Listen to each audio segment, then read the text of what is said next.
আসসালামু আলাইকুম রহমতুল্লাহি ওয়া বারাকাতুহু।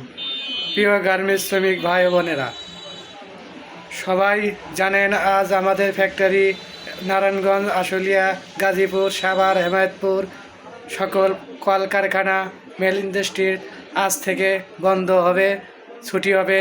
যার যার পরিবারের সাথে বাড়িতে গিয়ে আত্মীয় স্বজন মা বাবার সাথে ঈদ উদযাপন করার জন্য আপনারা বাড়ি ফিরবে যাবেন। তাই আমি সকলকে বলবো, দেখে শুনে বাড়ি যাবেন। রাস্তাঘাটে দুর্ঘটনা বলে আসে না। সবাই সবার জন্য দোয়া করবেন। মহান রব্বুল আলামিন যেন সবাইকে সহি সালামতে বাড়ি পৌঁছায় এবং মা বাবার সাথে ঈদ উদযাপন করার শেষে, ছুটির শেষে আবার যেন আপনাদের নিজ নিজ কর্মস্থানে মহান রব্বুল আলামিন যেন নিয়ে আসে, এই বলে আমি সবার কাছে দোয়া চাই এবং আপনাদের সবার উদ্দেশ্যে দোয়া করছি।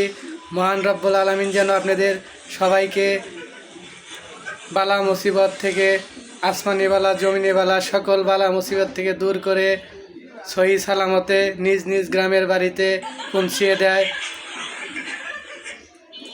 সবাই দেখে শুনে বাড়ি যাবেন। ভালো থাকবেন, সুস্থ থাকবেন। সবাইকে অগ্রিম ঈদুল আজহার শুভেচ্ছা জানিয়ে সবার কাছে দোয়া চাই। আপনারা সবাই ভালোভাবে বাড়ি যাবেন, ভালো থাকবেন। ধন্যবাদ।